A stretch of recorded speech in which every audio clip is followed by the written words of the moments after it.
scary. But I think it's October, right? It's got to be October 1st.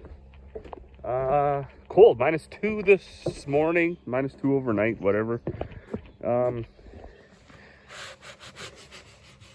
Frost on the deck. We had a frost a while back too, smoked the pumpkins and everything. So everything is dead in these beds over here. Pumpkins and squash and everything like that. I expect the potatoes are dead here today.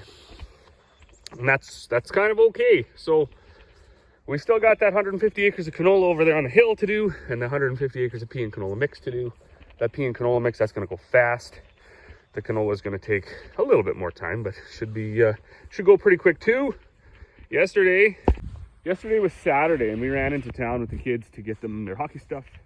Had like one of those grown-up realization moments where it's like, holy cow, I didn't realize how much time and money my parents spent all those years to keep us kids in hockey. So give them a shout out there. Thanks for that. Gotta be honest, selfishly, I was kind of hoping the kids didn't want to play hockey, but they do, and I guess we'll go down that road. So we finished drying our last load of oats yesterday, so that's just all sitting there now, waiting for. Hopefully we don't have to dry the canola. If we get some decent weather, we might not have to. I'm just walking over here. My mom and Corey have been alternating doing some disking in the evenings and the mornings and stuff when they have some time. We wanted to get some of the stuff out by the lake here worked so we could spray that Avedex on there and work it in because there's some wild oats there. But my dad, when he was servicing this all yesterday, he claimed one of these big springs was broken. Oh, it is broken right there. So that's broken, so I got to order that up. I do believe, or maybe that was the one that broke last year. I don't know. Anyways, oh, the duck hunters are duck hunting. What's going on? You tired? So anyways, I got to order up that spring. Of course, today's Sunday. Tomorrow's a holiday, so the disc won't be disking for a while. We don't want to wreck it. Find some part numbers, I suppose. Then I had some footage over the last few days, but I just didn't put it up because I found it very frustrating to try to put it all together. It wasn't all that interesting, but what we did yesterday, or the day before, I can't remember now, the day before, we took the starter out of this and just ground down the gears on it a little bit, or beveled them, I suppose, whatever you want to call it, because it wasn't engaging every time. And now, yes, we could have just ordered a new starter, but whatever. We wanted to give that a try because the starter won't be here forever anyways, like everything else in this day and age. Nothing's on the shelf, and so we just did that and it worked. So now it fires right up. The other thing we had done, our tandem. So we noticed the gear shift had a lot of play in it. So whenever you stepped on the gas, that torque, the gear shift in the cab would sway either way, which is sort of an indication that your transmission's loose. So I climbed under here. I'm not going to go under there again. I was under there for like 15 hours. Climbed under it. I had a look. There's 4 bolts that hold the transmission to the bell housing. 3 were gone. 1 was still in there, but it was loose. So I'm pretty sure the only thing holding the transmission onto the bell housing was the drive shaft and the PTO drive shaft. So we got that out. Then we looked in the bell housing.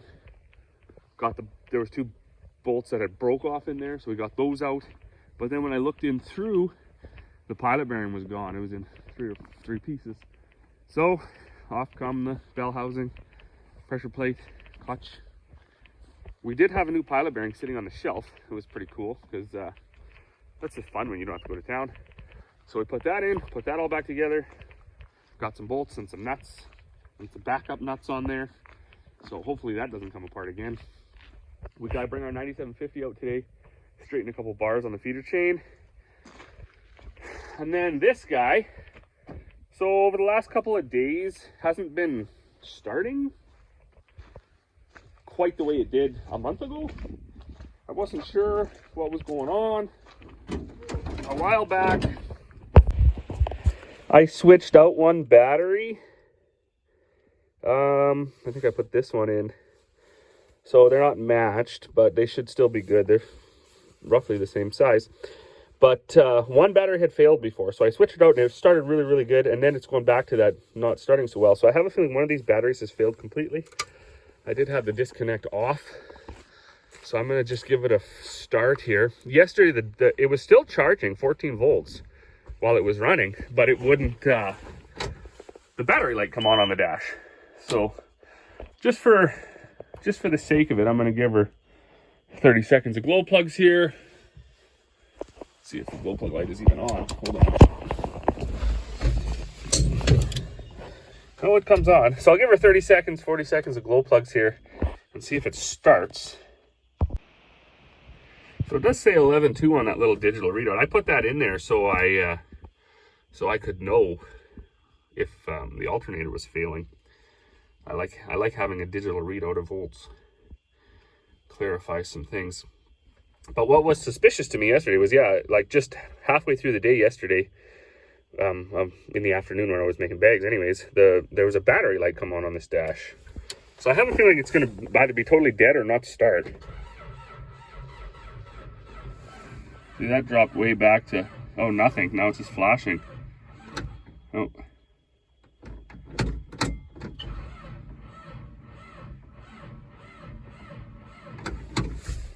Now, I don't exactly understand the science behind two battery systems, why they even put them in there.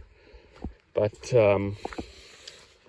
one thing I do know over the last year here, basically even over just the summer and into the fall, everything we have with two battery systems, which is pretty much everything, because there's two batteries in here, there's two batteries in that swather, there's two batteries in the 4440s, two batteries in the combines, two batteries in the tractors, there's actually 4 batteries in that Kenworth. If one battery goes weak or bad, it destroys the other battery. Now, I don't know if that's actually what happens, but it's what happens in our experience. So it's to me, it's just a stupid system to have. And I mean, I can't imagine having 4. So I don't know why the design calls for that. If it's I'm assuming it's something to do with available stored power or whatever, because alternators often can't keep up to the demand of some of this electrical stuff. But it's getting not fun buying batteries, I can tell you that. I think we're creeping in on the $3,000 mark for batteries this year, and that's just no good. So these ones are not even a year old, 2022.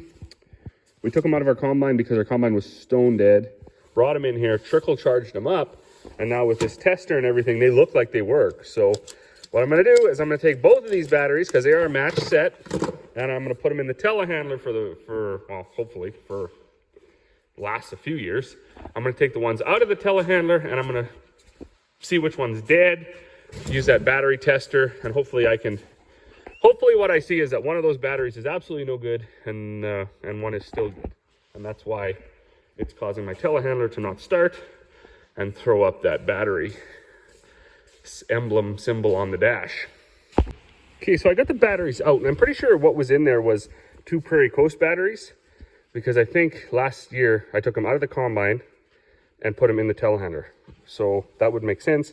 This one, I think, came out of our swather. There was one good one, one bad one.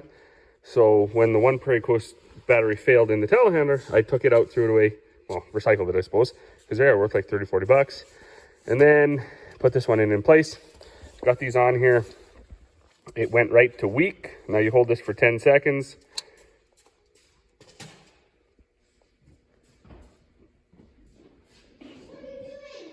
Goes down to bad. I'm assuming that means the battery's bad. Like, that's pretty much as straightforward as you can get. So now I switched the leads over to the other battery. It went way up to here. Hold this for 10 seconds. Seems to go to weak, but not quite to bad. Now, the other thing, these are kind of dead from when I was just cranking on it, right? So what I'm going to do is throw the trickle charger on it. That smart charger is pretty cool. I do not think it'll charge a bad battery. It'll say error. This thing also will flash an error code. So I'm going to use that anyways for the start here. It's kind of smoking these little leads. I bought that just as a bit of a maintainer for batteries that are in the shop. So we'll put these on this one, Should click on. There we go. Put these ones on this one. Boom. So now they can charge away, and once they charge or do whatever they're going to do, what I'm kind of hoping is the one that's on this side, that's the one that's going to this Prairie Coast battery. I'm hoping when I come in here in an hour or so that it's flashing red. I've seen it do that before. This one will flash, and I think that means that the battery is no good. And then we'll know. We can recycle this one and keep this one as a spare. So, batteries are in. I'm kind of pumped that they're a matched set because, I don't know. I know when you do belts that are, you know, 2 belts, you're supposed to change them together. So why not batteries? And in fact, I was reading one of the kids' toys that said don't mix and match the batteries. Of course, always there's an engineering, I don't know what to call it. It's not a flaw, maybe an oversight. It would have been really nice if this would have just folded down. I realize it's a bit of a structural thing, but what they did also is they made a lip in here, and the battery's just too big, so alternator's got to come off, things like that. Of course, when you're dealing with these little wires that are old and brittle, as you take them off, almost guaranteed one's going to break. So that's that. Anyways, got oil, got coolant, got some sort of a diesel leak, but we'll get to that later. Gonna see if this old girl starts up. So for about the last week, it's been kind of like lethargic, maybe is the word, lazy. You know, when it cranks over slowly. Just doesn't have the same jam. And then, like I said yesterday, there was a battery symbol up here. So fire this up. Nothing. Okay, well, that's not good. Maybe I had the batteries off. I don't even know. That'd be a big... Okay, we'll try that.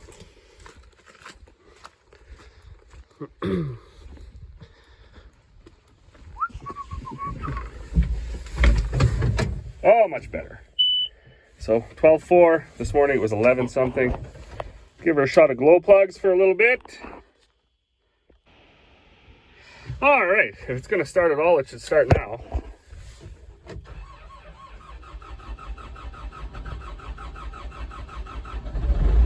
Look at that. Battery light came right back on.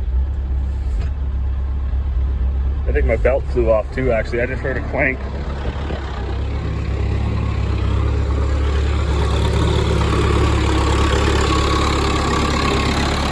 Yeah, that's the belt flew off there. So. Start this process over again. Maybe I didn't put it on right. So I do have a new fan belt. This one's a bit chewed up, as you can see, but the thing is, I don't know if I got the wrong alternator, but it doesn't line up. So what we do is we just try to run it so it is lined up, and when it blows, then when it blows apart, then I will get the right stuff. Up in a box up there is a new belt, but it's nice to know that belt blew off, and then as soon as I heard the thunk, then the battery light came on. So maybe things are fixed. Okay, round 2 here.